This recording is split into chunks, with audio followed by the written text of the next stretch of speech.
Tubaramutse tuwonge tubashimira abakunzi ba Ivyacu TV namwe mwese mudangesha gukurikirana ibiganiro bisha kuri TV yacu.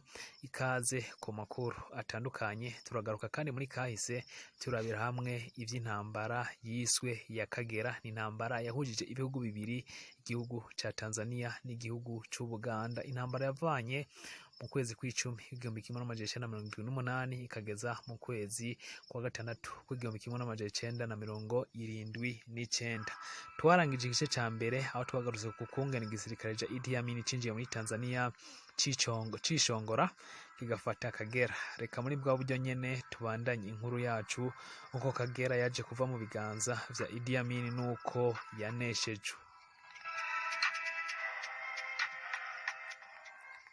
Mu gihe kwa gatatu Munyonyo umwaka w'1978 ariho operasiyo ya Uganda yahera bafashe Kagera, batanguye kuvyina. Tanzania nayo itangura kwiga uko yo kwisubiza iki gice Amini yari yaramaze gufata, kwigarurira nako kurokora nkuko wewe yabitangaza.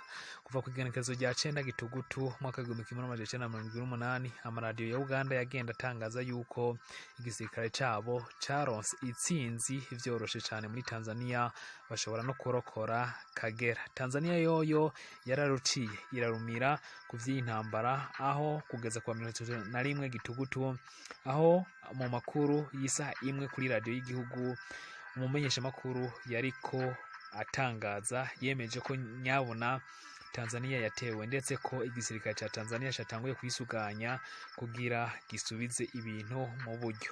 Abanyatanzania ntibazokwibagira ijambo rya Mwarimu Julius Nyerere Kambarage aho yatangaje kuwa 2 Munyonyo umwaka w'1978 aho yagize ati ubushobozi bwo gutsinda no gukubita ababaza Amini turabufise, imvo yo kumugwanya turayifise, humura nta gisigaye, hasigaye yuko dukuraho umwansi. Ingabo za Uganda muri ico gihe zari zimaze gufata nako kwigarurira ibirometero bishika 1800 byose imbere mu gihugu ca Tanzania, yari intara ya Kagera yose kugeza ku ruzi rwa Kagera. Kugenekerezo rya 30 Gitugutu umwaka w'1978 Mwarimu Nyerere nyuma yo kumva ko yatewe n'ingabo yakoranije ingabo nkuru mu gisirikare jeshi la wananchi wa Tanzania, abamenyesha ko hageze ko bahagarika umupango Amini no kumukura ku butegetsi bibaye ngombwa. Kugenekerezo rya 2 Munyonyo nyuma yo guhura n'ingabo nkuru mu gisirikare, hatangujwe ku mugaragaro ibikorwa nyezina, aho yatanguje ibino bikorwa biciye mu ijambo yavugiye neza neza ku kibuga citiriwe Diamond Jubilee i Dar es Salaam, aho yabitangarije abanyagihugu agira ati nifuza ko mukwiye kwegerana ngaha mbabwire ijambo ntakeka ko namwe muyobewe, ariko reka ngerageze kurivuga mu majambo make. Ubwo nari Isonga, ni kuvuga mu ntara imwe yo muri Tanzania ku ndwi ya 2 muri Gitugutu, natangaye cyane numvise yuko ingabo za Uganda zinjiye muri Tanzania zitangura kwica, kwiba, ndetse abantu zigenda zibagirira nabi mu karere katari gato. Gusa nyuma yo kumva aya makuru narayahakanye nivuye inyuma ko ari urukurukuru, ndetse ngerageza kutuka cyane abanyamakuru bagenda bandika aya makuru bo mu binyamakuru vyo hanze bavuga nabi mu butegetsi bwa Amini dada. Gusa naje gutangara kuko ubwo nafata ko ari ikinyoma nyabona nasanze ari ukuri. Bwana Nyerere yaje kuvuga mu inama uko urugamba rwatanguye naho ibintu bigeze. Yagize ati abasirikare ba Uganda batanguye bemeza ko abasirikare bacu ari bo ariko bica abanyagihugu ba Uganda bafatikanije na Kiba.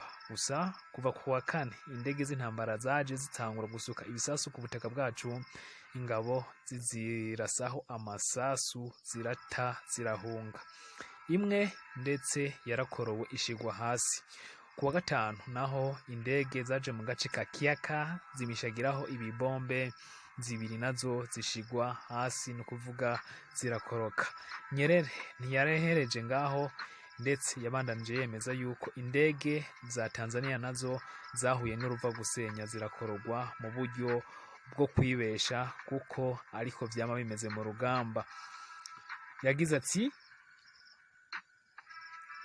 indege zacu nazo zari zivuye Dar es Salaam zishitse i Musoma zaje kumanurwa zicigwa hasi n'ingabo za Tanzania ubwabo. Yemeje rero ko rero mu ntambara hatabura amasasu usanganya ndetse yuko ivyo ari ibintu vyama vyashitse ku rugamba. Bwana Julius Nyerere yagize ati niyabandanye Idi Amin kuturasaho natwe ubushobozi turabufise, ndetse ntiyabandanya kuzana indege Idi Amin aturasaho ubushobozi bwo kuzirasaho turabufise no kuzikorora. Ni keshi yakoresheje ububeshi yemeza ko ingabo za Tanzania arizo zinjiye ku butaka bwabo kugeza kuri wa gatanu, aho yemeza ko bamaze gufata agace ka Kagera kandi ko kometswe ku butaka bwa Uganda. Ibintu rero nuko bimeze. None abanyagihugu turakwiye gukora iki? Akazi dufise nta kandi ni kumugwanya, kandi bimwe bishoboka tukamuha isomo. Ayo niyo majambo Julius Kambarage Nyerere yashoboye kuvuga ubwo yatanguza urugamba nyezina ku kibuga citiriwe Jubiri hari kuwa 2 Munyonyi mwaka 1978. Inyuma y'amajambo Bwana Nyerere yasavye abanyagihugu gutuza ndetse agahamagarira inshuti n'abagenzi gufasha igihugu gukuraho ikinyoma, aho yatanguye kuvuga mu ntambara ko urubibe rwa Uganda na Tanzania ari uruzi rwa Kagera. Ivyo bikaba ataho vyari vyakabaye, ndetse bikarenga ko akabishira mu ngiro akoresheje igisirikare. Bose ubundi akaba yari Idi Amin Dada Ume. Indwi ya 2 ya Munyonyo ingabo za Tanzania zari zimaze kwiyegeraniriza hamwe mu bumanuko bw'uruzi rwa Kagera. Mwibuke ko mu gice ca mbere twe twababwiye ko ingabo za Uganda atakindi zakoze atari kubomora ikiraro c'uruzi kugira ngo ingabo za Tanzania ntizishobore kujabuka canke se kwambuka runo ruzi zija ku rundi ruhande kugira ngo bashobore kubagwanya.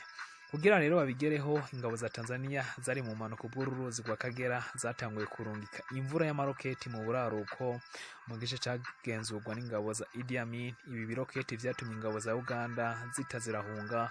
Kuwa 19 Munyonyo ingabo za Tanzania zari zimaze kufunga neza na neza ikiraro ca runo ruzi rwa Kagera.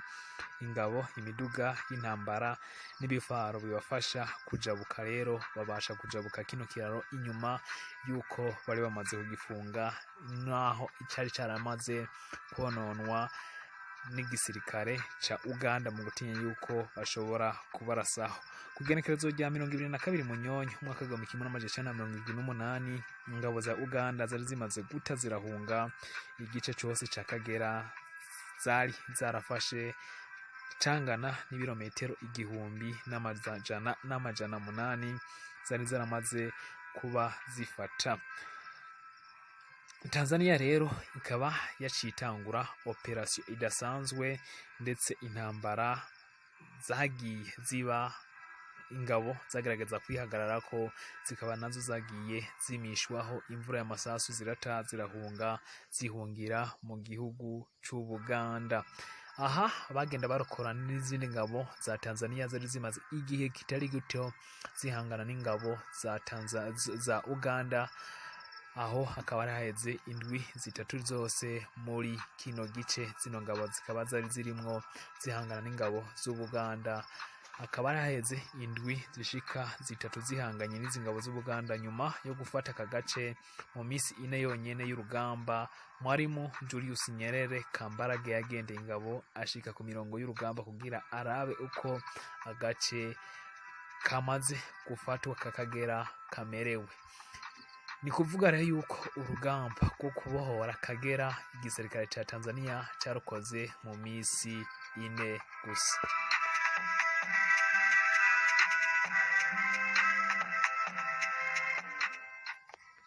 Nyerere n'ingabo zakoze inama idasanzwe muri Kagera bemeranya ko agace ka Kagera kadashobora namba gutekana mu gihe ingabo za Uganda zoba zikiri hafi y'umupaka muri Mutukura, aho yagize ati izi ngabo zitegerezwa kwigizwa inyuma kandi bimwe biboneka. Mu mezi abiri yakurikiye ingabo za Uganda na Tanzania bakozanijeho buke buke vya hato na hato ku mipaka. Bwana Nyerere yagiye ababazwa cyane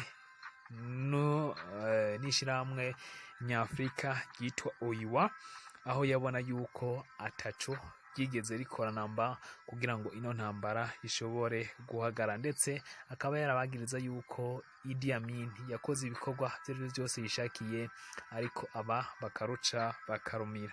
Kwenekerezo rya 21/0 umwaka wa 1928 ingabo za Tanzania zinjiye Icese muri Uganda ziciye ku mupaka wa Mutukura. Izi ngabo zigabuyemo ibice bitatu. Umuce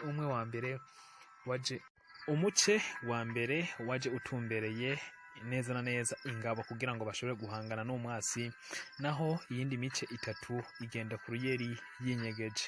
Mu kanya gato nk'ako guhumvya ingabo za Tanzania zihagazeho, ndetse izindi ngabo zaje mu ruyeri zinyegeje zibasha kumisashagiraho ibisasu ingabo za Uganda, nazo zirahunga. Tanzania yasavye umuryango wa OIWA gusaba Uganda kwemeza ko urugabano rwa Tanzania na Uganda atari uruzi rwa Kagera nk'uko Idi Amin Dada Ume yabisaba, ndetse akaba yaravyemanga. Gusa uno muryango wowo ukaba waruciye urarumira, ndetse akaba yarasavye umuryango wa OIWA kwiyamiriza ibikorwa ingabo za Uganda zakoze, navyo umuryango wa OIWA ukaba utakoze na kimwe. Nyerere yasavye kandi Perezida Idi Amin kwemeza ndetse agakuraho igisabo cyuko umupaka wa Uganda na Tanzania atari uruzi kwa Kagera, navyo biba ivy'ubusa. Idi Amin Dada aranka yuko arivyo. Nta kindi rero cyari gisigaye atari ugukuraho umwasi ndetse no gukomeza urugamba nk'uko vyakurikiye. Milton Obote yagiye imbere asaba Tanzania gukomeza urugamba imbere mu gihugu, ndetse hifashishijwe Yoweri Kaguta Museveni yari komanda w'ingabo z'Ubuganda zagwanye ubutegetsi bwa Idi Amin. Yagiye imbere urugamba rubasha gukomeza neza na neza imbere muri Tanzania. Idi Amin ntiyicaye namba kuko yahamagaje ingabo z'ibindi bihugu kumufasha, muri zo harimwo izo muri Libya ndetse n'ingabo zo muri Palestine zitwa PRO canke se Palestine Liberation Organization. Mu mezi abiri ya mbere y'umwaka wa 1972 imiji ibiri yo muri Tanzania yo muri Uganda yari yamaze gufatwa n'ingabo za Tanzania. Iyo miji nayo akaba yari Masaka na Mbarara. Ubwo urugamba rwakomeza ntivyabuze ko imibiri y'Abarabu yagiye irabonwa n'ingabo za Tanzania hirya no hino, aho muri zo harimwo ingabo z'Abalibya ndetse n'ingabo za PRO. Bose rero bakaba bari baje gufasha ingabo za Uganda kugira ngo bashobore kunesha ingabo za Tanzania. Kuva Mbarara na Masaka bifatwa, Muammar Gaddafi na Idi Amin bahora buri gihe baganira, ari nako Gaddafi yaha ibigwanisho ndetse n'ubundi bufasha bwa gisirikare buri gihe ingabo za Idi Amin harimwo n'abasirikare ku rugamba kugira ngo bashobore gufasha neza na neza Idi Amin guhangana n'ingabo za Tanzania. Urugamba rudasanzwe rwabereye mu miji ya Lukaya, wari umuji w'ingenzi cyane canke se umuji uri strategic, kuko impande zose zarawushaka kugarura ndetse no kugenzura. Ingabo za Idi Amin zifuza kuwufata zifatikanije n'iza Libya kugira zibashe gukinga Kampala ntifatwe, zishobore no kuzokwisubiza ibindi bice ku rundi ruhande byari bimaze kuba bigenzurwa n'ingabo za Tanzania. Ukwezi kwa gatatu kwabaye kubi cyane ndetse kuba no kudasanzwe mw'uyu muji. Ibisasu vyawisukiyeho buri munsi, ndetse kuwa 10 Ntwarante umwaka w'1979 ingabo z'Ubuganda zirata ziromoka muri uno muji ubasha kugwa mu ngabo za Tanzania zaje zifadikanije na komanda Yoweri Kaguta Museveni yahangana cyane n'ubutegetsi bwa Idi Amin. Idi Amin rero yahisemo kubwira ingabo gukinjura kugira bakinge Masaka, ariko ingabo za Libya mbere yo kuva muri Rukaya zarashe ibisasu vya roketi muri Rushaka, bikaba vyatejeje ubwoba bwishi ingabo za Tanzania.